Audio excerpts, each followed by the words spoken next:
আসসালামু আলাইকুম রহমতুল্লাহি বরকাতুহ। আজকের এই ক্লাসে সপ্তম শ্রেণীর বীজগণিতীয় ভগ্নাংশ নিয়ে আলোচনা করব। গণিতের এই ক্লাসে আমি শুরুতে বলে রাখি যে কত ক্ষুদ্র সময়ের ভিতরে বা একেবারে কম সময়ের ভিতরে, অত মিনিটের ভিতরে, অত ঘন্টার মধ্যে তোমাকে আমি এই অধ্যায় কমপ্লিট করে দেব, এটুকু আমার দ্বারা বলা সম্ভব নয়। আমি আমার তরফ থেকে চেষ্টা করব যে সর্বোচ্চটুকু দেওয়ার জন্য বা কম সময়ে তোমাদেরকে বুঝিয়ে দেওয়ার জন্য। আর এটা নিজের মাধ্যমে শিখে নেওয়া, আশ্বস্ত করা, এটাকে ফিল করা, অনুভব করা, ক্যালকুলেশন করা, এটা তোমার নিজের কাজ। তোমরা যারা যেখান থেকে ভিডিওটি দেখছো, তোমরা হয়তো বা থাকতে পারো ষষ্ঠ, সপ্তম, অষ্টম, নবম, দশম, যে কোনো শ্রেণীর জন্য এই ক্লাসটা তোমাদের জন্য। এবং বীজগণিতের ভগ্নাংশের ক্যালকুলেশন ছাড়া তুমি কোনো অধ্যায়ের কোনো একটি অঙ্ক করতে পারবে না, এটা মাথায় রেখো। আর বর্তমানে এমন একটি অবস্থায় পৌঁছেছে যে বিদ্যালয়গুলোতে ক্লাসরুমের মধ্যে যখন যাই তখন দেখি এত ভয়াবহ অবস্থা। ষষ্ঠ, সপ্তম, অষ্টম, নবম, দশম শ্রেণীর শিক্ষার্থী সাধারণ অঙ্কগুলা পারে না, সাধারণ অঙ্কগুলা পারে না। এখন আজকের যে দিনটা চলতেছে 2 নভেম্বর 2025, আমি এই ক্লাসটি রেকর্ড করতেছি তোমাদের জন্য। যদি ঠান্ডা মাথায়, গণিত তাড়াহুড়ার কোনো বিষয় নয়, পড়া তাড়াহুড়ার কোনো বিষয় নয়, ধাপে ধাপে এগিয়ে যেতে হয় এবং পড়তে হয়। তো আমরা যারা আছি বর্তমানে দেখা যায় যে যারা অনলাইনে ক্লাস নেই, এদের মধ্যে খুব বেশি প্রবণতা যেন আমি এত ঘন্টার মধ্যে তোমাদেরকে শিখিয়ে দেব। না, আমি এত ঘন্টার মধ্যে আমি এত সময় ক্লাস নেব, শিকার কাজটা তোমার, আর দেখানোর কাজটা, এটা রিপ্রেজেন্টেশনটা করাটা, এটা আমার কাজ। আজকের এই ক্লাস করার পরে আশা করি, আমার আশা বা আমার প্রত্যাশা আমার দিক দিয়ে, যে আমি তোমাদেরকে সর্বোচ্চটুকু বুঝিয়ে দেব। আর লেখাপড়ার বিষয়টা হচ্ছে যে গভীর চিন্তা করে, নিঝুম নিশ্চিন্তে, উইদাউট সাউন্ডলেস পড়ার একটা পরিবেশ, একটা টেবিল, একটা জায়গা, নিজের মনকে স্থির করা যেন আমি এই অধ্যায় করবো, এই অঙ্কটা শিখবো। তোমরা সবাই জানো যে এই বছর 2025 সালে এসএসসি আর এইচএসসির মধ্যে যে রেজাল্টের যে অবস্থা হয়েছে, এটার জন্য শুধু যে নবম, দশম আর এসএসসি, এইচএসসি এটার জন্য দায়ী না। দায়ী কখন থেকে?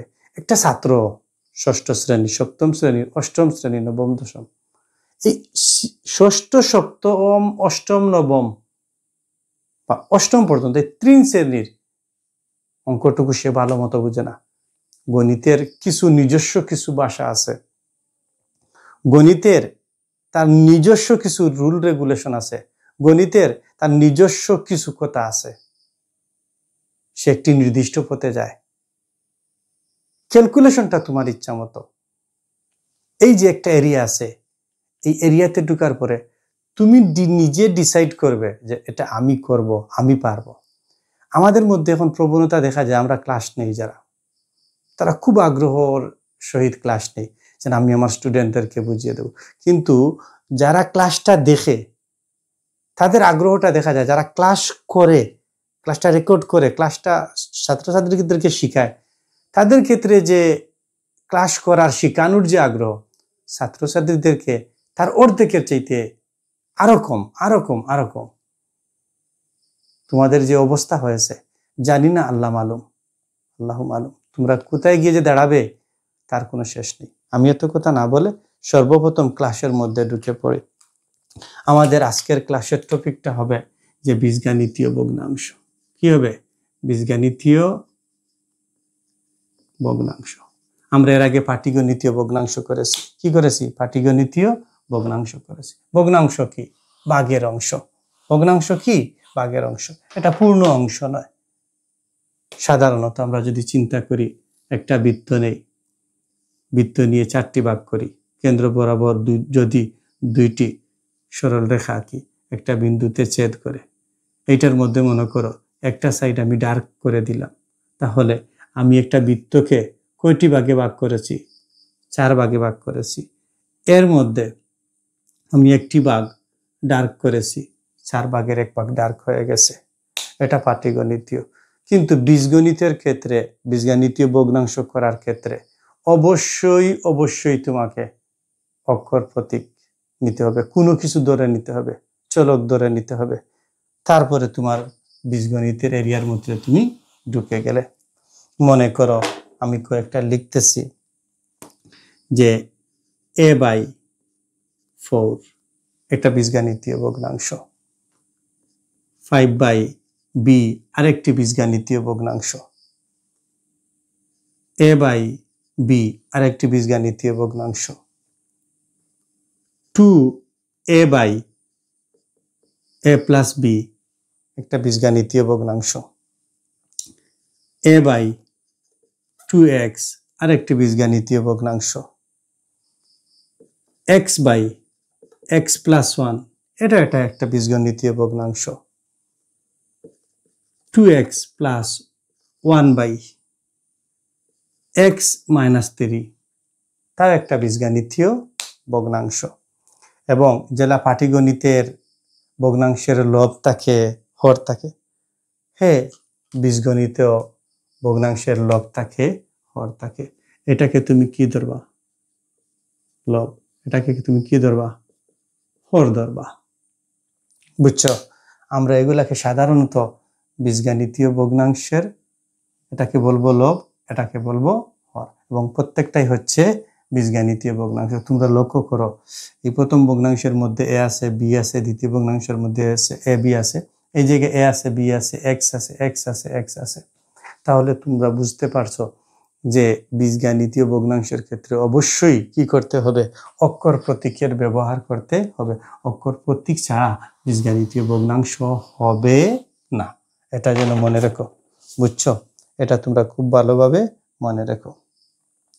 মনে করো যে আমি একটা ভগ্নাংশ নিলাম হাফ। কত নিলাম? আমি একটা ভগ্নাংশ হাফ নিলাম। এই ভগ্নাংশকে যদি মনে করো হাফ আছে, লব এবং হরকে একই সংখ্যা দ্বারা গুণ করি। কি? একই সংখ্যা দ্বারা গুণ করি। কত হবে? 2 একে 2, 2 দুগুণা 4। এই প্রথম ভগ্নাংশের সমতুল ভগ্নাংশ হচ্ছে এইটি, আর এইটার সাপেক্ষে আবার প্রথম ভগ্নাংশটা হচ্ছে সমতুল ভগ্নাংশ। তাহলে এইটার সমতুল ভগ্নাংশ এইটা, আর এইটার সমতুল ভগ্নাংশ এইটা। তারা পরস্পরের সমতুল ভগ্নাংশ। তুমি যদি আবার চাও যে আমি কি করলাম, যে 4/2 নিলাম বা 2/4 নিলাম, এটাকে যদি আবার তুমি 2 দ্বারা ভাগ করো, তাহলে দেখবে 2 একে 2, 2 দুগুণা 4। এই জায়গা থেকে আমরা আরো ছোট্ট একটি বিষয় জানলাম। তোমরা যারা ছোট্ট সোনামণিরা ক্লাস দেখছো, যখন ক্লাস দেখবা খাতা কলম হাতে নিবা, বই খুলবা। কি করবা? বই খুলবা। এরপরে তুমি যখন স্যার পড়াবে, যতটুকু পড়াবে টোটালি তুমি নোট করবা। তুমি মনে করো শুধু ক্লাসটা দেখলে আর তুমি নোট করলে না, না, এই ক্লাসটা তোমার কোনো কাজে আসবে না। তুমি কতক্ষণ পরে এটা ভুলে যাবে। তো এটা আমরা জানি যে সমতুল ভগ্নাংশের ক্ষেত্রে। যদি বীজগাণিতিক ক্ষেত্রে চিন্তা করি, মনে করিলাম a/b, এটাকে যদি লবকে যদি সি দ্বারা গুণ করি, মনে রেখো হরকেও সি দ্বারা গুণ করতে হবে। বীজগাণিতীয় ভগ্নাংশের লব এবং হরকে একই সংখ্যা দ্বারা গুণ ভাগ করতে হয়। আর যদি বীজগাণিতীয় ভগ্নাংশের লব এবং হরকে একই সংখ্যা দ্বারা গুণ ভাগ করি, তাহলে বীজগাণিতীয় ভগ্নাংশের মানের কোনো পরিবর্তন হয় না। তাহলে দেখো এই জায়গায় কি হবে? উপরে যদি গুণ করি a গুণ সি, b গুণ সি, এটার সমতুল ভগ্নাংশ হচ্ছে এইটি, আর এইটির সমতুল ভগ্নাংশ হয়েছে এইটি। তাহলে দেখা যাচ্ছে তারা একে অন্যের কি পরস্পরের কি সমতুল ভগ্নাংশ। তুমি এই জায়গায় সির জায়গায় ডি দিতে পারো, ই দিতে পারো, এফ দিতে পারো, কে দিতে পারো, এক্স দিতে পারো, ওয়াই দিতে পারো, জেড দিতে পারো, যে কোনো একটি চলক নিয়ে আসতে পারো। বুঝছো? এগুলা তোমরা করতে পারো। এখন মনে করো যে ভগ্নাংশের আরো একটি নাম আছে ভগ্নাংশের লঘুকরণ। কি? ভগ্নাংশের লঘুকরণ। ভালো মতো চিন্তা করো, কি? ভগ্নাংশের লঘুকরণ। ভগ্নাংশের লঘুকরণ মনে করে এটা তুমি অঙ্ক বইয়ের মধ্যে, আমি বইকে বেশিরভাগ সময় প্রাধান্য দেই, যে বইয়ের তোমার বই 90 নম্বর পেজ, ঠিক আছে, এর মধ্যে দেখবা যে 6.3 কি 6.3 এর মধ্যে একটা অঙ্ক আছে যে 4a square bc by 6ab square c। এটা একটা বীজগাণিতীয় ভগ্নাংশ যার হর আছে, লব আছে। এই ভগ্নাংশকে কি করতে হবে? লঘুকরণ করতে হবে। তুমি এমন কিছু ক্যালকুলেশন করতে হবে যে এই ভগ্নাংশকে আর ছোট করা যাচ্ছে না। তাহলে আমরা একটা অঙ্ক করি, তাহলে দেখো আমরা যদি এটাকে লিখি যে 2 ইন্টু a ইন্টু a, আমরা জানি এই জায়গায় কি দেওয়া আছে? a square. একটা মূলের সূচক যত, মূলটা ততবার গুণ, মূলটা ততবার গুণ। তারপরে কি হবে? b, এরপরে c।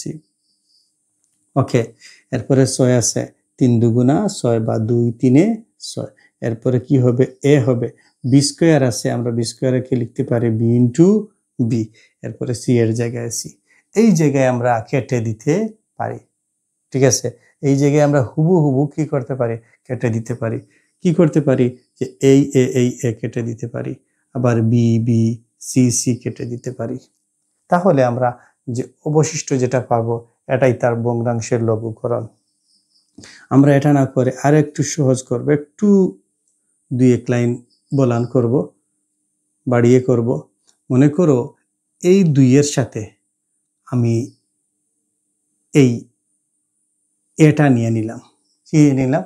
এটা আমি লিখলাম যে কি 2a ইন্টু 2abc। ওকে, এটা নিয়ে নিলাম। আর নিচে নিয়ে নিলাম যে 3, এটা বি এসে দুইটা, হ্যাঁ একটা নিয়ে নেই, 3b ইন্টু এরপরে 2, এই জায়গায় a, এই জায়গায় b, আর অবশিষ্ট রয়ে গেল কি? c। দেখো খুব ভালোভাবে লক্ষ্য করো, খুব ঠান্ডা মাথায়, খুব ঠান্ডা মাথায়, তাড়াহুড়া করার কোনো প্রয়োজন নেই। এই যে একটা আছে আর এই যে একটা আছে, ভগ্নাংশের লব এবং হরের মধ্যে, ভগ্নাংশের লব এবং হরের মধ্যে কি আছে? 2abc। লব এবং হরের মধ্যে কি আছে? 2abc। এর মানে কি দাঁড়াচ্ছে? যদি কোনো ভগ্নাংশের লব এবং হরের মধ্যে একই সংখ্যা থাকে তাহলে তার গোসাগু সেই যে থাকবে, সেম যে সংখ্যাটা থাকবে, ভগ্নাংশের লব এবং হরের গোসাগু হচ্ছে 2abc। এই গোসাগু দ্বারা লব এবং হরকে ভাগ করলে ভগ্নাংশের লঘুকরণ বা লঘিষ্ঠ আকার পাওয়া যায়। এখন যদি মনে করো যে একটু বাড়িয়ে কথা বলি, লবের মধ্যে আছে 2abc, হরের মধ্যেও আছে 2abc। আমরা সাধারণত কি করি যে এইটা আর এইটা শেষ। কোনো ভগ্নাংশের লব এবং হর এভাবে বাস্তব সংখ্যা থাকলে তাহলে তার ভাগফল আমরা সাধারণত কত ধরি? 1 ধরি। এইটাই হয়ে গেল। কিন্তু এর থেকে আরো সহজ চিন্তা করতে হবে যে যেহেতু আমার ভগ্নাংশের গোসাগু, লব এবং হরের গোসাগু হচ্ছে 2abc, প্রাথমিক অবস্থায় বুঝতে কঠিন হবে, কিন্তু পরবর্তী সময়ে তুমি অঙ্কর মধ্যে কি ধরনের ক্যালকুলেশন, হিসাব নিকাশ করতেছো তুমি অবশ্যই বলতে পারবে, অন্য যদি কেউ নাও বলে থাকে। এই জায়গায় লেখো 2abc, তাহলে এইটা দ্বারা এইটাকে ভাগ করো, ভাগ করলে ভাগফল 1, এইটা দ্বারা এইটাকে এইটা দ্বারা ভাগ করো, ভাগফল 1। কোনো ভগ্নাংশের লব আর হর যদি 1 থাকে তাহলে তার ভাগফল কত হবে? 1 হবে। আমরা সাধারণত কি করি জানো? আমরা সাধারণত লবের মধ্যে যেটা পাই, হরের মধ্যে যেটা পাই, সরাসরি কেটে দেই।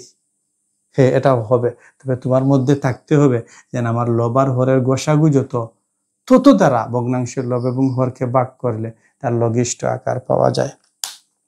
পরবর্তী লাইনে যাই, গিয়ে আমরা কি করবো দেখো, উপরে আছে লবে আছে 2a, হরে আছে 3b। এখন কথা হল আমরা কি এই ভগ্নাংশকে আর ছোট্ট করতে পারবো না? আমরা এই ভগ্নাংশকে আর ছোট্ট করতে পারবো না। কেন পারবো না? কারণ দেখো এই জায়গায় মৌলিক সংখ্যা 2, এই জায়গায় মৌলিক সংখ্যা 3, 2 3, আবার লবের মধ্যে a এবং হরের মধ্যে b। এই জায়গা থেকে এই ভগ্নাংশের লব এবং হরের এই ভগ্নাংশের লব এবং হরের সাধারণ কোনো গসাগু নেই, এমন কোনো সংখ্যা নেই যে সংখ্যা দ্বারা ভাগ করলে ভগ্নাংশের লব এবং হর আরো ছোট হবে না, আর কোনো কিছু ছোট হবে না। যখন ছোট হবে না, যখন গোসাগু থাকবে না, লব এবং হরকে এমন সংখ্যা দ্বারা ভাগ করা যাবে না, তখন তাকে বলবো মূল ভগ্নাংশের, মূল যে ভগ্নাংশ আছে এই ভগ্নাংশের লঘিষ্ঠ রূপ। ক্লিয়ার? বলো, বুঝছো? আমি একবারে সহজভাবে উপস্থাপন করছি, চেষ্টা করছি তোমাদেরকে বুঝিয়ে দেওয়ার জন্য। বুঝছো?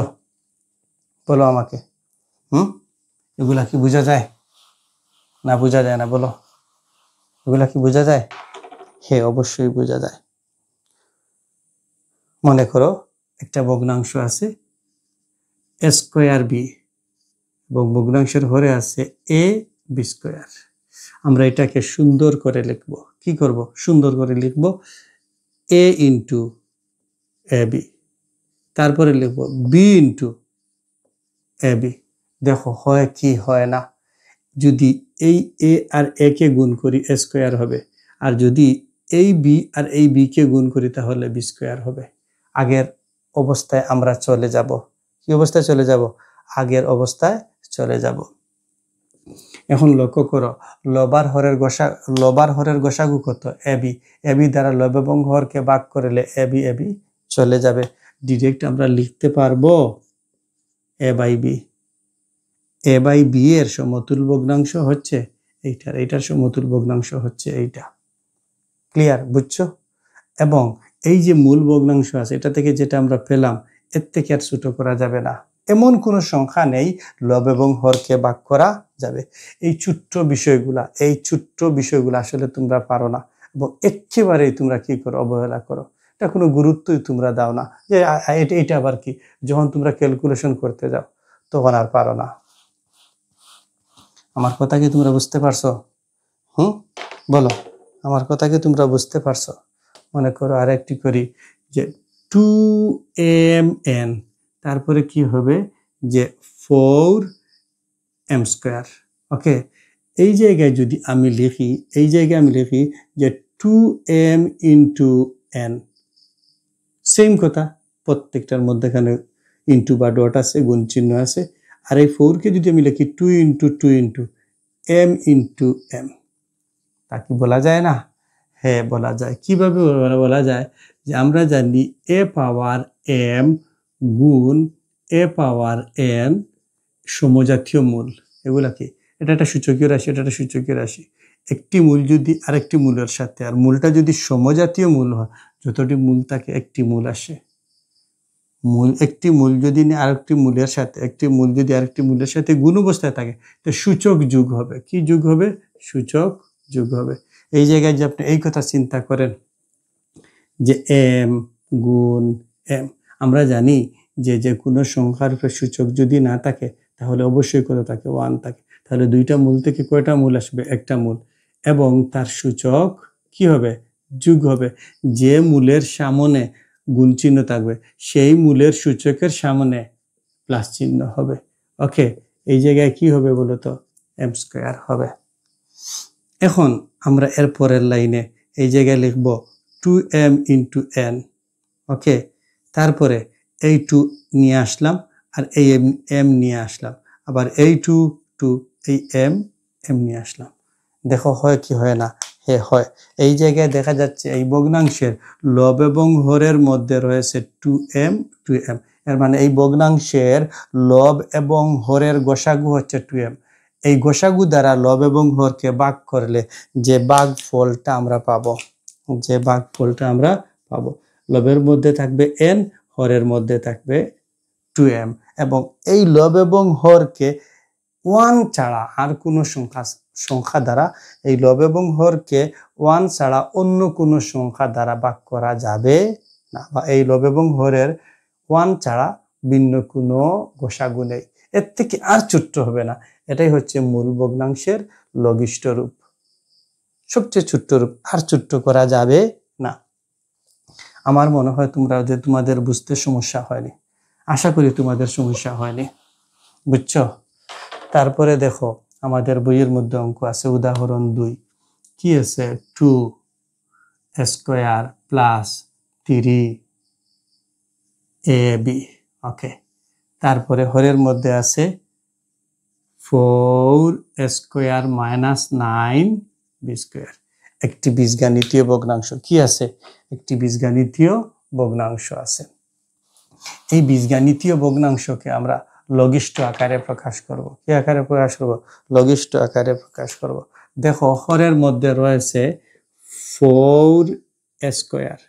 আমরা লিখতে পারি, আমরা কি করতে পারি, লিখতে পারি যে 2 × 2 তারপরে স্কয়ার। এখন কথা হলো এটার পাওয়ার কত 1, এটার পাওয়ার কত 1, দুইটা মূল থেকে যদি একটা মূল নিয়ে আসি তাহলে তার পাওয়ার কি হবে, যোগ হবে, ইনটু স্কয়ার। 2 এর জায়গায় 2 বা 2, 1 আর 1 যোগ করলে 2 হবে, এইটা হবে, হবে কি হবে না, হবে। এখন আমরা আরেকটা সূত্র জানি, সবাই জানো যে ab হোল পাওয়ার n সমান a power n into b power n। যেভাবে a এর উপরেও পাওয়ার n আছে, b এর উপরে পাওয়ার n আছে, আমরা এটা এই 2 এবং এর উভয়টার উপরে সূচক কত রয়েছে, 2 বা 2 রয়েছে, আমরা এটাকে কমন নিয়ে যেতে পারি। পারি কি পারি না? হ্যাঁ পারি, অবশ্যই। আরেকটা জিনিস দেখাই যে 9b স্কয়ার, 3 এর উপরে স্কয়ার দাও, 3 কে 2 বার গুণ করলে 3 × 3 = 9, এবং b স্কয়ারের জায়গায় b স্কয়ার। এখন উভয়টার উপরে সূচক সমান, তা কমন নিয়ে নাও। এটা হবে কি হবে না? হ্যাঁ, এটা অবশ্যই হবে। তাহলে আমরা লিখলাম যে 2a whole square minus 3b whole square. Clear? তারপরে দেখো আমরা এই যে উপর আছে, উপরের টুকু আমি আবার ভাঙাই, আমি আলাদাভাবে ভাঙাই যে 2a × a স্কয়ারকে লেখা যায় a × a, প্লাসের জায়গায় প্লাস, 3 × a × b। ওকে, এই দেখো এই জায়গায় একটা পদ, এই জায়গায় একটা পদ, কেন? তার মধ্যখানে প্লাস মাইনাস থাকলে তার আলাদা আলাদা বা পৃথক পদ, গুণভাগ থাকলে তারা একই পদ, একই পদ। এখন দেখো প্রথম পদের মধ্যে এ আছে, দ্বিতীয় পদের মধ্যে এ আছে, কমন নিয়ে আসো উভয় পক্ষ, উভয়টা থেকে। এই জায়গায় কি হবে, 2 হবে, আর এই জায়গায় 3b হবে। তো আমি লিখতে পারি a × 2a + 3b। ওকে, এটা কি বোঝা গেছে? ক্লিয়ার? বলো আমাকে, বলো। আমার অঙ্কর এই ক্লাসটুকু খুবই খুবই ডিপ থেকে ডিপে চিন্তা হবে, বা আমি একেবারে ধীরে ধীরে ধীরে ধীরে ধীরে ধীরে অঙ্কটুকু করব, একবারে স্লো মোশনে করব, যেটা তোমরা বুঝতে পারো।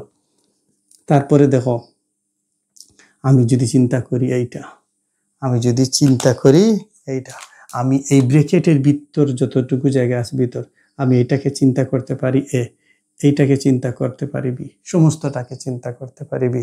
আমরা কি সূত্র সবাই জানি কি জানি না বলো? আমরা সবাই সূত্র জানি। কি সূত্র জানি? আমরা এর আগের অধ্যায় শিখেছি যে a square minus b square সমান a plus b into a minus b। এই ব্র্যাকেটের জন্য সবাই ইন্টু বলবা।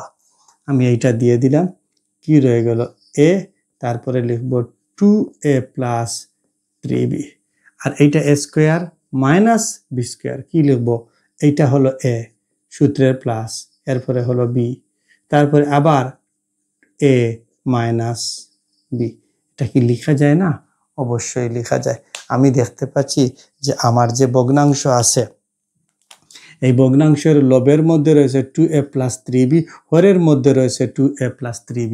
এর মানে এই ভগ্নাংশের লব এবং হরের গসাগু হচ্ছে 2a + 3b। 2a + 3b যে গসাগু হচ্ছে, এই গসাগু দ্বারা লব এবং হরকে ভাগ করলে তার লঘিষ্ঠ রূপ পাওয়া যাবে, এর থেকে আর ছোট্ট হবে না। তাহলে আমরা সাধারণত কি করি, আমরা সাধারণত যখন মিলে যায় এই জায়গায় গুণ আছে, এই জায়গায় গুণ আছে, এই জায়গায় কাটাকাটি করা যাবে না। দুইটা ভগ্নাংশ, একটি বীজগাণিতিক রাশি থেকে, হরের একটি বীজগাণিতিক রাশি থেকে হরের দুইটি বীজগাণিতিক রাশির গুণফল রূপে প্রকাশ করেছি। যদি লব এবং হরে সংখ্যাটা গুণ অবস্থায় বা ভাগ অবস্থায় থাকা যায় তাহলে তাকে বাদ দেওয়া যায়, কিন্তু যোগ বিয়োগ অবস্থায় থাকলে সরাসরি বাদ দেওয়া যায় না। এটা হচ্ছে গণিতের একটি ধর্ম বা রুল, ঠিক আছে। আমরা এই জায়গায় কেটে দিতে পারি যে 2a + 3b 2a + 3b। অবশিষ্ট তাকে কি দেখো, অবশিষ্ট অবশ্যই থাকবে লবের মধ্যে থাকবে a আর হরের মধ্যে থাকবে 2a - 3b। এটা কি তোমরা পারবে না বলো? এটা কি তোমরা পারবে বলো আমাকে? এটা কি বুঝছো? এটা কি ক্লিয়ার হয়েছে? এগুলা সহজ। আমি আবারও বলি, আমি বারবার বলতেছি, যারা এসএসসিতে যাওয়ার পরে, এইচএসসিতে যাওয়ার পরে গণিতে ফেইল করে তাদের মেজরিটির ক্ষেত্রে একটি সমস্যা হচ্ছে যে অনেকে থিওরি বুঝে আবার ক্যালকুলেশন বুঝে না, আবার অনেকে ক্যালকুলেশন পারে থিওরি পারে না। তারা উভয়জন পরীক্ষার মধ্যে কি খায়, ধরা খায়। আমরা এমনভাবে অঙ্কগুলা শিখবো যেন এই ক্যালকুলেশনের ক্ষেত্রে বা থিওরির ক্ষেত্রে আমাদের কখনো ভুল না হয়। এবং তোমরা সবচেয়ে বেশি দেখবে যে 6, 7, 8-এর মধ্যে ক্যালকুলেশন করানো হয়, গাণিতিক ক্যালকুলেশন, যোগ বিয়োগ গুণ ভাগ, ভগ্নাংশের যোগ বিয়োগ গুণ ভাগ, দশমিক ভগ্নাংশের যোগ বিয়োগ গুণ ভাগ, পূর্ণ সংখ্যার যোগ বিয়োগ গুণ ভাগ, এইগুলাই করানো হয়। তোমাদেরকে দিয়ে প্রাথমিক অবস্থায় এইগুলার সাথে পরিচয় করিয়ে দেওয়া হয়। চলো আমরা পরবর্তী অঙ্কতে যাই। কি যাই? পরবর্তী অঙ্কতে যাই। হয়তো তোমাদের কাছে হার্ড লাগতেছে না, অবশ্যই হার্ড লাগবে না। ঠান্ডা মাথায় অঙ্কটুকু দেখবা, লিখবা, ঠান্ডা মাথায় অঙ্কটুকু দেখবা, লিখবা। এরপরে দেখো আমরা একটা অঙ্ক করি, বইয়ের মধ্যে হয়তো উদাহরণ 3 হতে পারে। হ্যাঁ অবশ্যই, ভগ্নাংশের লঘুকরণ। x² + 5x + 4 না 6, কি 6 অবশ্যই। তারপরে কি হবে? x² + 3x + 2, একটি ভগ্নাংশ, একটি বীজগাণিতীয় ভগ্নাংশ। একটি বীজগাণিতীয় ভগ্নাংশের মধ্যে দেখো তুমি এই জায়গায় লবের মধ্যে একটি বীজগাণিতীয় রাশি, হরের মধ্যে একটি বীজগাণিতীয় রাশি, কিন্তু দুইটি বীজগাণিতীয় রাশির মধ্যে যে ভগ্নাংশ চিহ্ন রয়েছে, এই জন্য আমরা সমস্তটাকে একটি পদ বলবো। কয়টা পদ বলবো? একটি পদ বলবো। ওকে, এখন দেখো আমরা কি করি। সর্বপ্রথম x² এর জায়গায় x², আর আমরা 6 কে লিখতে পারি, আমরা জানি 6 যে আছে তার গুণনীয়ক বা উৎপাদক 6 × 6, 3 × 2 = 6। ওকে, আবার 6 থেকে যদি 1 বিয়োগ দেই তাহলে হবে 5, আর 6 এর সাথে যদি 1 যোগ করি হবে 7। তাহলে আমার এই যে মধ্যপদ যেটা আছে এইটা মিলবে না, এটা কখনো কি হবে না, মিলবে না। তাহলে কি মিলবে? 3 × 2 = 6, 3 আর 2 যোগ করলে 5 হবে। ঠিক আছে, এই জায়গায় আমরা আরেকটি সূত্র প্রয়োগ করব। কি করব? আরেকটি সূত্র প্রয়োগ করব। সূত্রটা কি তোমরা সবাই জানো, যে x² + px + q, এটা থেকে আমরা কি লিখব? x + p × x + q। এটা যেভাবে তোমরা সপ্তম শ্রেণীতে দেখবে, এটা অষ্টমেও আছে, নবম দশমেও আছে, সেম আছে। ঠিক আছে, এটা থেকে একটি বীজগাণিতিক রাশি থেকে দুইটি বীজগাণিতিক রাশি গুণফল রূপে পাবো। একটি বীজগাণিতিক রাশি থেকে দুইটি বীজগাণিতিক রাশির গুণফল রূপে পাবো। আমি এই জায়গায় লিখতে পারি যে 2 × 3, এইটা লিখতে পারি, অবশ্যই লিখতে পারি। তারপরে এই জায়গায় আমরা লিখি যে 3x, এই জায়গায় লিখি 2x। এখন দেখো এই প্লাসে আর এই প্লাসে যদি গুণ করি এই প্লাসটা হবে, এই 3 আর এই 2 যদি গুণ করি তো 2 × 3 হবে বা 3 × 2 হবে, আর কোনো পার্থক্য নেই। নিচের ক্ষেত্রে দেখো x², তারপরে কত আছে 2, আমরা লিখতে পারি 2 একটি মৌলিক সংখ্যা, 2 × 2। আবার 2 এর সাথে যদি 1 যোগ করি 3 হবে, হবে কি হবে না হবে? আমি লিখতে পারি 2x + 1x। এটা কি আমরা বুঝি না? এটা আমরা সবাই বুঝি। কি বুঝি? যে কোনো মূলের উপর সূচক যে কথা এই কথা, আবার 2 রূপে 1 যে কথা 2 একই কথা, আবার 1 এ যে কথা এ একই কথা, আবার 1x যে কথা x একই কথা। বুঝছো? এইগুলা এই বিষয়গুলো, প্রাথমিক বিষয়গুলো আমাদের ঠান্ডা মাথায় বুঝে নিতে হবে। এখন আসো, আমাদেরকে কমন নিতে হবে। কত জায়গা থেকে কমন নিতে হবে? সর্বনিম্ন কয়টা পদ? সর্বনিম্ন 2টা পদ। কয়টা পদ? সর্বনিম্ন 2টা পদ নিতে হবে। আমি 2টা পদ নিলাম, এইটুকু আমি দেখিয়ে দিলাম, এইটুকু। বুঝছো? আবার কত জায়গা? এই জায়গা, আবার কি এই 2টা পদ, আবার কি এই 2টা পদ। বুঝছো? বলো আমাকে, বুঝা যায়? এগুলা কি সহজ কি সহজ না? তোমরা যখন ক্লাস দেখবা অবশ্যই কমেন্ট বক্সে লিখবা। অবশ্যই কি করবা? কমেন্ট বক্সে লিখবা। এখন দেখো এই 2 জায়গা থেকে কি কমন আসে? x কমন আসবো, তারপরে কি হবে? x plus 3। তোমরা যারা অঙ্ক বুঝো না, তোমাদের ক্ষেত্রে আরো x স্কোয়ার প্লাস কি 3x। এখন x স্কোয়ারকে লেখা যায় x ইন্টু এক্স, আর 3কে লেখা যায় 3x কে লেখা যায় 3 ইন্টু এক্স। এখন প্রথম পদের মধ্যে কি আছে? x into x. দ্বিতীয় পদের মধ্যে কি আছে? 3 ইন্টু এক্স। প্রথম পদের মধ্যে x, দ্বিতীয় পদের মধ্যেও x। বুঝা গেছে? বলো আমাকে, বুঝা গেছে? হ্যাঁ। এখন আমি কি কমন নিয়ে আসলাম?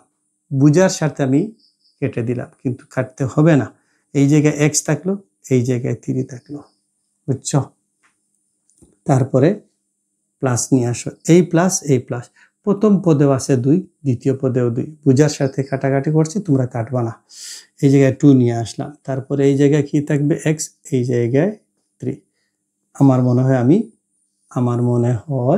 আমি লোভ বুঝাতে পেরেছি। বুঝছো? তারপরে এই জায়গায় সেম কথা, x ইন্টু এক্স প্লাস 2। তারপরে কি হবে? এখানে 1, এইখানে 1, 1 কমন নেওয়া যেতে পারে। তারপরে কি হবে? x plus 2। বুঝছো? তারপরে দেখো এই জায়গায় x plus 3, x plus 3, x plus 3 দুইটি থেকে একটি আসবে উৎপাদকের ক্ষেত্রে, এই নিয়মটাই। তারপরে কি আসবে? x plus 2। বুঝছো? এই জায়গায় x প্লাস 2, এই জায়গায় x প্লাস 2, কি হবে? x plus 2। তারপরে কি হবে? এই জায়গায় x আর এই জায়গায় প্লাস 1, x প্লাস 1। লক্ষ্য করো তোমরা যে এই যে ভগ্নাংশ আছে, একটি রাশি থেকে আমি 2টি রাশির গুণফল রূপে পেলাম। একটি রাশি আছে, একটি রাশি থেকে আমি 2টি রাশির গুণফল রূপে পেলাম। এখন আমি কাটাকাটি করতে পারবো, বা ভগ্নাংশের লব এবং হরকে একই সংখ্যা দ্বারা ভাগ করতে পারবো। এই জায়গায় দেখা যাচ্ছে যে ভগ্নাংশের লব এবং হরের মধ্যে আছে x প্লাস 2। এর মানে হচ্ছে যে ওই ভগ্নাংশের লব এবং হরের গসাগু হচ্ছে x প্লাস 2, এবং এই x প্লাস 2 দ্বারা ভগ্নাংশের লব এবং হরকে ভাগ করলে তার লঘিষ্ঠ রূপ পাওয়া যাবে। পরবর্তী লাইনটা কি হবে বলো তো? যদি আমরা কাটাকাটি করি, সাধারণত এগুলো আমরা করি, এইটা তুলে দাও। লবের মধ্যে কি থাকবে? দেখো x প্লাস 3, হরের মধ্যে কি থাকবে? x plus 1। আমার এটাই কি হবে? উত্তর হবে। দেখো তোমরা এগুলা বুঝতে পারো কি তোমরা বুঝতে পারো না? একটু কষ্ট করে আমাকে বলো, যে তোমরা এগুলা পারো কি পারো না।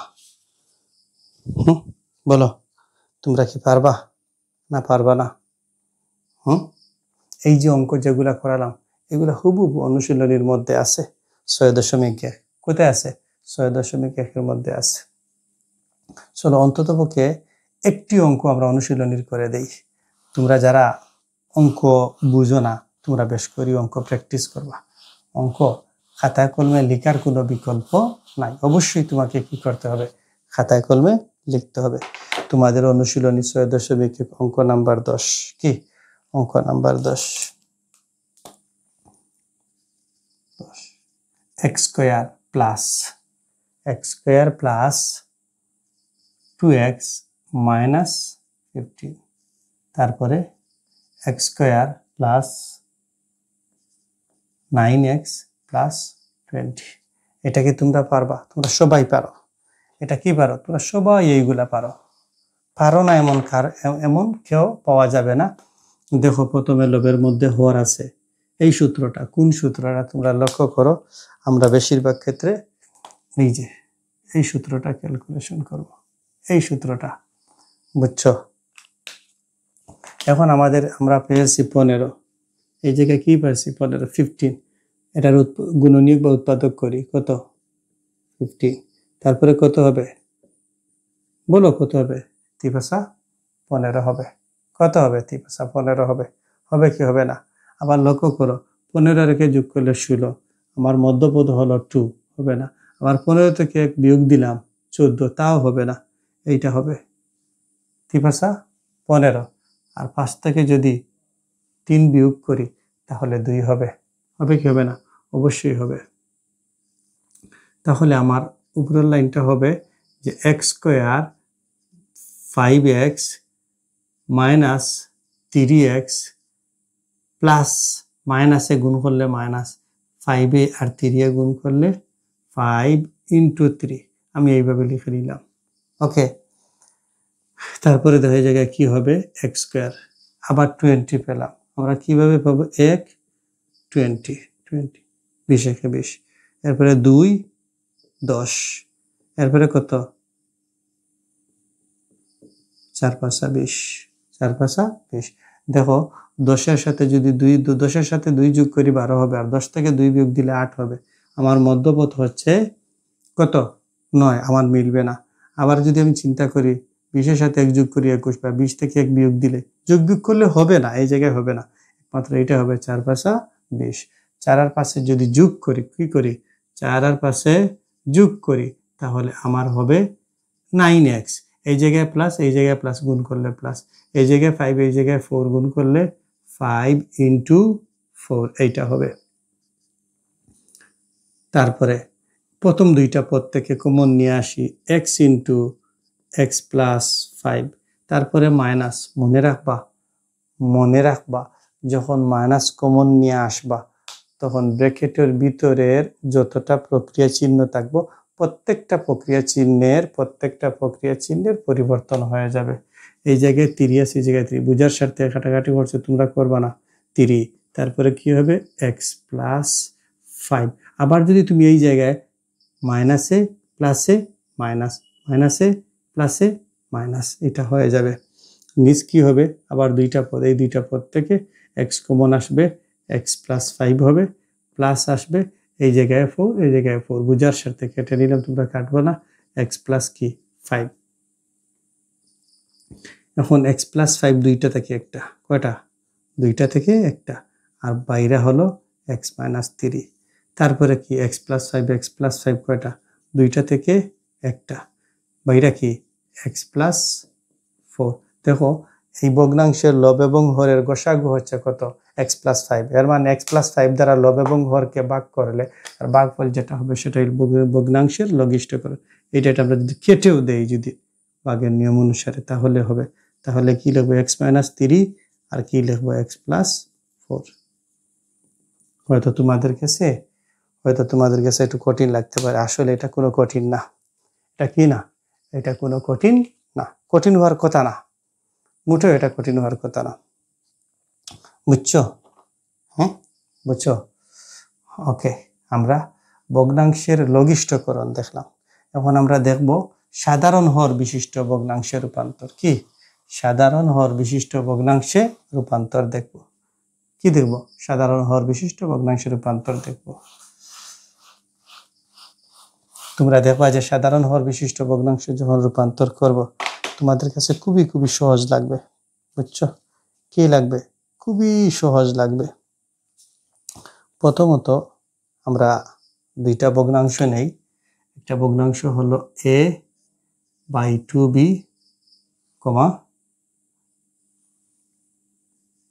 m/2n। কি হবে? m/2n না, এটা তোমাদের বইয়ের মধ্যে দিয়েছে। আমি সরাসরি বলতেছি যে তোমাদের বইকে ফলো করতেছি, কোনো গাইড টাইড এই সেই সহায়ক বই কোনো কিছুই না। তোমাদের বই, তোমাদের যে গণিত বই আছে, গণিত বইয়ের 91 নম্বর পেজ বা পৃষ্ঠা যেটা আছে, এইটা থেকে, এটা যদি তুমি নিজে পারো তাহলে কোনো স্যারে তোমাকে অনুশীলনীর অঙ্কগুলা ক্যালকুলেশন করে দিতে হবে না। একটা জিনিস মনে রেখো, আমি বলি তোমাদেরকে, যদি তুমি এই বইয়ের শুরুতে উদাহরণের আগে কিছু কিছু নিয়ম দিয়েছি, এগুলা যদি তুমি পারো, উদাহরণগুলা পারো, তাহলে আমি বলবো তুমি তোমার কোনো স্যারকে দিয়ে, তোমার ভাই বোন কাউকে দিয়ে তুমি অনুশীলনীর অঙ্কগুলা করাবে না, তুমি নিজে করবে। তাহলে এটা থেকে তুমি নিজে একটা নলেজ গেইন করতে পারবে। কি করতে পারবে? তুমি এটা থেকে একটা নলেজ গেইন করতে পারবে। এখন দেখো যে বলছে এই দুইটি ভগ্নাংশকে সাধারণ হর বিশিষ্ট, কি সাধারণ বা সমহর, সমহর বিশিষ্ট ভগ্নাংশে রূপান্তর করতে হবে। তাহলে আমরা বলবো যে 2b ও 3n এর লসাগু। আমার সাথে তোমরা বলো, একটু বলো, আমার সাথে বলো। যদি যদি ভগ্নাংশ থাকে, সমহর বিশিষ্ট ভগ্নাংশে রূপান্তর করি, ভগ্নাংশের যোগ করি, ভগ্নাংশের বিয়োগ করি, অবশ্যই অবশ্যই ভগ্নাংশের হরের লসাগু নিতে হবে। কি নিতে হবে? ভগ্নাংশের হরের লসাগু নিতে হবে। ভগ্নাংশের হরের লসাগু নিতে হবে। দেখো এই জায়গায় সংখ্যা কি আছে? 2 ইন্টু কি 2 into 3 into b into n। কেন প্রত্যেকটা নিলাম? কারণ একটি থেকে একটা আরেকটি সম্পূর্ণ আলাদা, একটি থেকে আরেকটি কি সম্পূর্ণ আলাদা। তাহলে 3 দুগুণা 6, b আর n এ গুণ করলে bn। ওকে, এরপর আমরা কি লিখবো? দেখো প্রথম ভগ্নাংশ। কি ভগ্নাংশ? প্রথম ভগ্নাংশ। তাহলে কি দাঁড়ায়? প্রথম ভগ্নাংশ কি দাঁড়াবে? লক্ষ্য করো, বারবার লক্ষ্য করো, a/2b। এই জায়গায় থার্ড ব্র্যাকেট দাও, এই জায়গায় যেহেতু লেখো। ভগ্নাংশের লসাগু কত বলো? বলো তোমরা একটু বলো। 6bn। কি 6bn? প্রথম ভগ্নাংশের হর কি? 2b।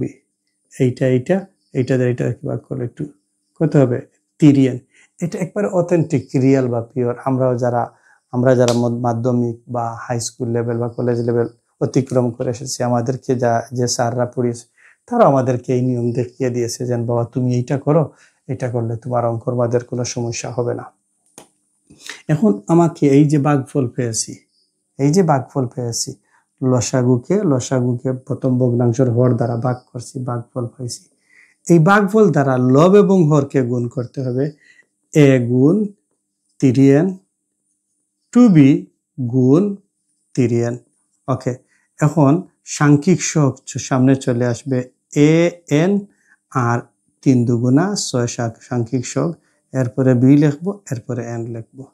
আমার মনে হয় তোমাদের ক্লিয়ার হয়ে গেছে। কি হয়েছে? তোমাদের ক্লিয়ার হয়েছে। এটা নিচে আবার তোমরা লিখো, এটা নিচে লিখো, ঠিক আছে? আমরা লিখবো দ্বিতীয় ভগ্নাংশ। কি ভগ্নাংশ লিখবো? দ্বিতীয় ভগ্নাংশ লিখবো। দ্বিতীয় ভগ্নাংশ, দ্বিতীয় ভগ্নাংশ কি বলতো?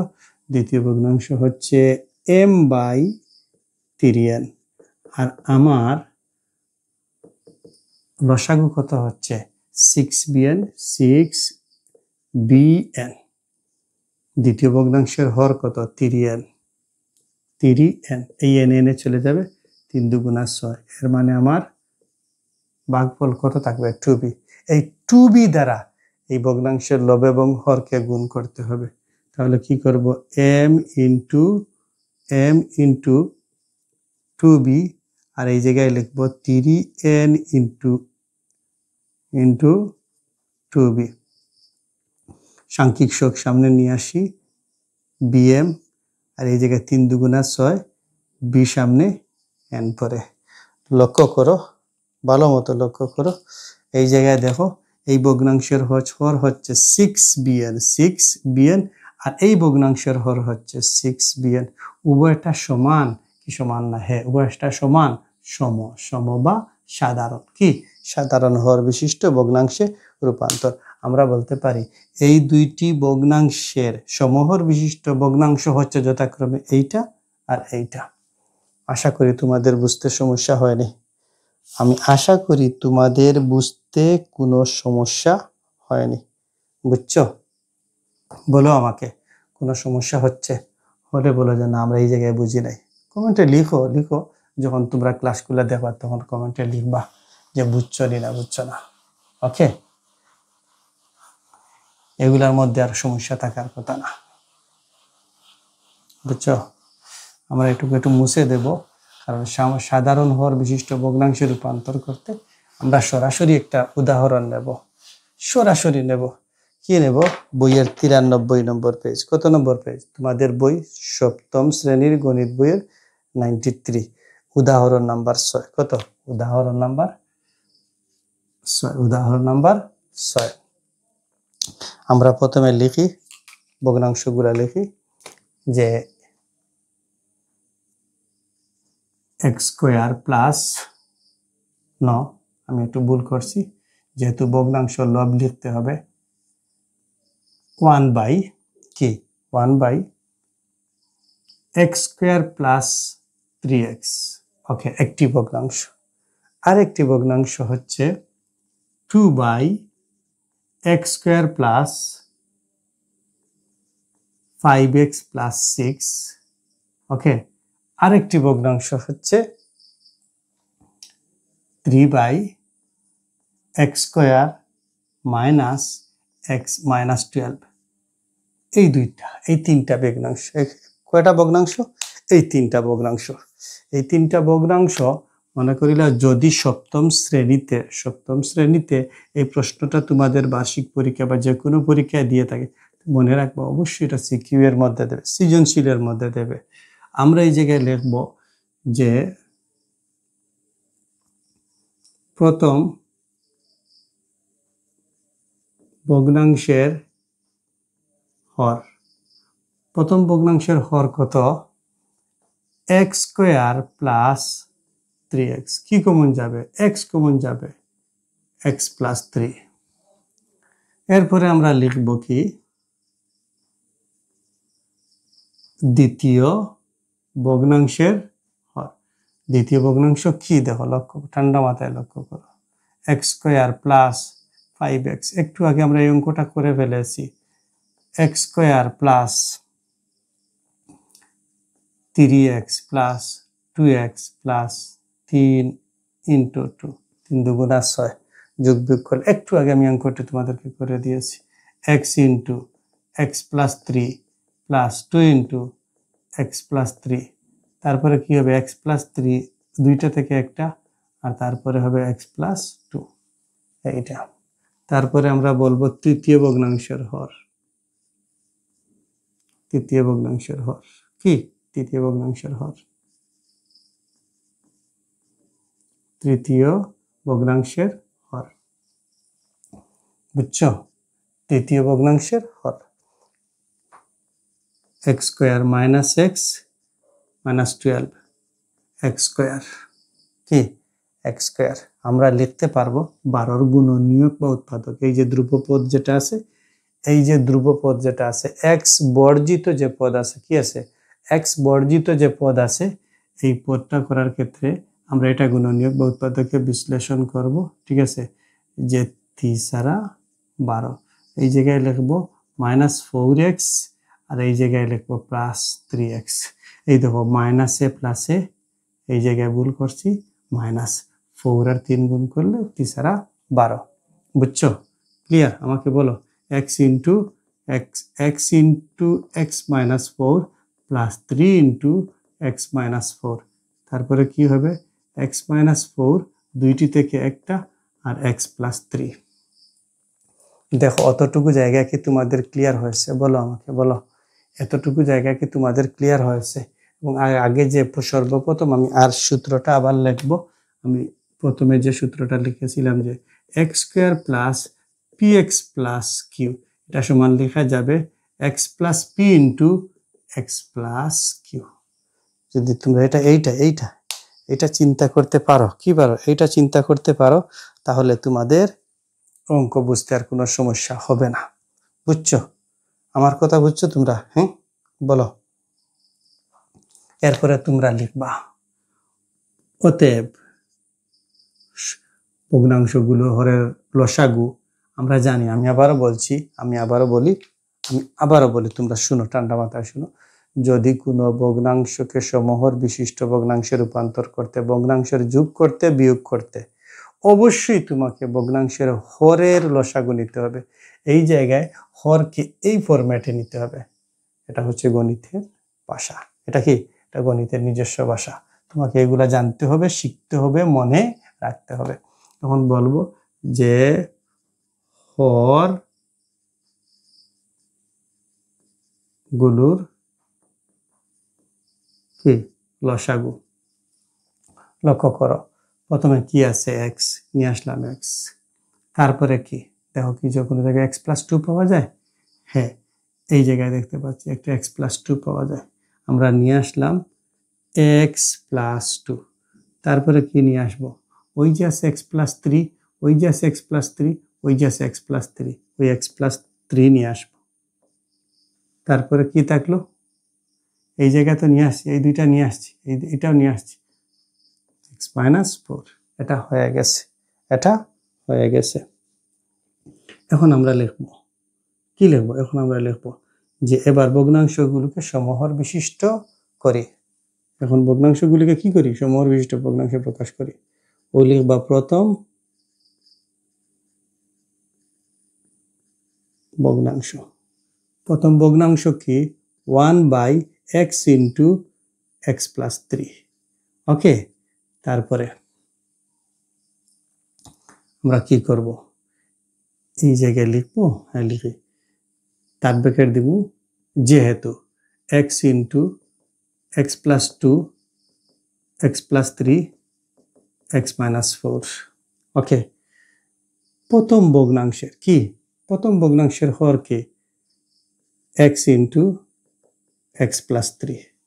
ওকে, হলো কি হলো না? হ্যাঁ, এই ভগ্নাংশের লব এবং হরের গসাগু হচ্ছে x x x plus two, no x plus three, x plus three, x into x plus three. এটা দ্বারা ভগ্নাংশের লব এবং হরকে ভাগ করলে থাকবে x plus two into x minus four. এটা দ্বারা লব এবং হরকে ভাগ করতে হবে। ভাগফল দ্বারা ভগ্নাংশের লব এবং হরকে প্রকাশ করতে, ভগ্নাংশের লসাগুকে যখন প্রথম ভগ্নাংশের হর দ্বারা ভাগ করব, ভাগফল দ্বারা ভগ্নাংশের লব এবং হরকে গুণ করতে হবে। কখন?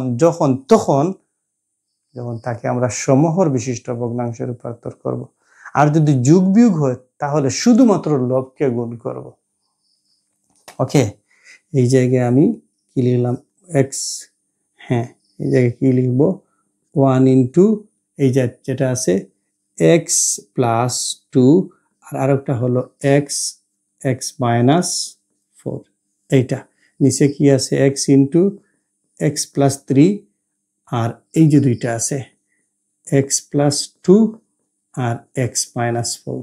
এইটা হয়ে গেছে। এটা কি হয়েছে? এটা হয়ে গেছে। এরপরে লেখো দ্বিতীয় ভগ্নাংশ। এটা 1 দিলেও চলবে, না দিলেও চলবে। বুঝছো? তোমরা যখন অঙ্কগুলা লিখবা, দেখবা, শিখবা, অবশ্যই কমেন্ট বক্সে লিখবা। ঠিক আছে? লিখতে পারো আমাকে। দ্বিতীয় ভগ্নাংশ কি হচ্ছে? যে 2/, আমি এইটা না লিখে সরাসরি আমি যেটা পেয়েছি এটা লিখে দিব। কি লিখবো বলো তো? যে X plus two into x plus three. Okay, এটা লিখবো। একটা ব্র্যাকেট দিয়ে দাও, এই জায়গায় থার্ড ব্র্যাকেট দিয়ে দাও, যেহেতু দিয়ে দাও 1 2 3। হ্যাঁ, লসাগু কি? X into x plus two, x plus three, x minus four. এইটা। ওকে, দ্বিতীয় ভগ্নাংশের হর কত? X into x plus two into x plus three, x plus two into x plus three. এর মানে এই ভগ্নাংশের লব এবং হরের গসাগু হচ্ছে x plus two into x plus two, x plus three. এইটা দ্বারা লব এবং হরকে ভাগ করলে শুধুমাত্র লবেরটা থাকবে। কি চলে যাবে? এইটা এইটা এইটা এইটা থাকলো কি? X into x, x into x minus four. তাহলে আমরা এটাকে প্রকাশ করব কিভাবে? 2 into x into x minus four. তারপরে কি করব বলো? এই জায়গায় x plus two, x plus two into x plus three, তারপরে কি করব? গুণ আকারে x ইন্টু x মাইনাস 4। বুঝছো? এটাকে আমরা একটু সাজিয়ে লিখব।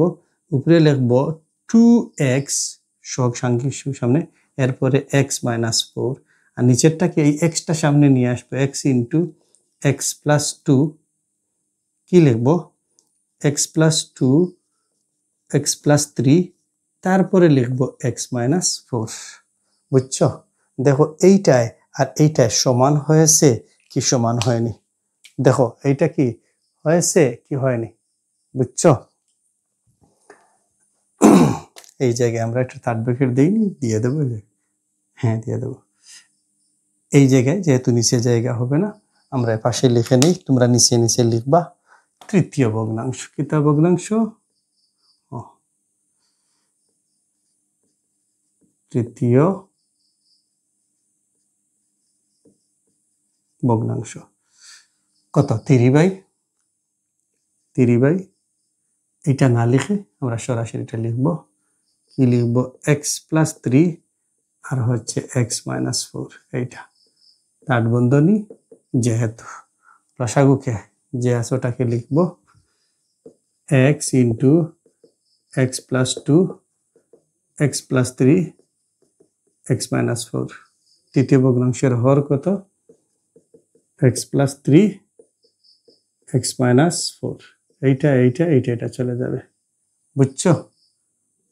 বুঝছো তোমরা? বলো আমাকে, বলো। এখন 3 কি হবে? x into x plus 2, x into x plus 2, নিচে যাই x প্লাস 3, তারপরে হচ্ছে x মাইনাস 4, তারপরে হচ্ছে যে থাকবে x into x plus 2, x into x plus 2। হবে কি হবে না? অবশ্যই হবে। তারপরের লাইন আমরা দেখব যে 3x ইন্টু x প্লাস 2, তারপরে লিখো x into x plus 2, x plus 3, তারপরে হচ্ছে x মাইনাস 4। হবে কি হবে না? হবে। এখন যদি আমরা একটু লক্ষ্য করি, যদি সবাই একটু লক্ষ্য করি, কি হবে দেখো, এইটা, তারপরে এইটা, এইটা, তিনটা সমান কি সমান না? হ্যাঁ, অবশ্যই তিনটি সমান। x into x plus 3, x plus 2। হ্যাঁ, এই জায়গায় আমরা আরেকটি কাজ করতে পারি, যে ওই জায়গায় লিখে নিব 2, তার সমস্যা হবে না। যে ওই জায়গায় 2 লিখে নিব আর ওই জায়গায় 3 লিখে নিব, তাহলে আমাদের আর কোনো সমস্যা হবে না, প্রত্যেকটা সমান হবে। আসলে এইগুলা যদি এলোমেলো থাকে তাহলে কোনো সমস্যা না। কেন সমস্যা না? কারণ প্রত্যেকটা গুণ অবস্থায় আছে, প্রত্যেকটা কোন অবস্থায় আছে? গুণ অবস্থায়। আশা করি, আমার মনে হয় না যে এই যে সপ্তম শ্রেণীতে 6.1 ভগ্নাংশের লঘুকরণ, ভগ্নাংশের কে সমহর বিশিষ্ট ভগ্নাংশে রূপান্তর করার ক্ষেত্রে তোমাদের কোনো সমস্যা হবে আমি আশা করি না। বুঝে থাকলে লিখবা, কমেন্ট অবশ্যই লিখবা, জানাবা কিভাবে বুঝছো বা তোমাদেরকে আরো কিভাবে বুঝিয়ে দেওয়া যায়। এবং তারই সাথে সাথে মনে করে সৃজনশীল অঙ্কগুলো আপলোড করে দেওয়ার চেষ্টা করব, 6.2 দেওয়ার চেষ্টা করব। ভালো থাকো, সুস্থ থাকো, আল্লাহ হাফিজ।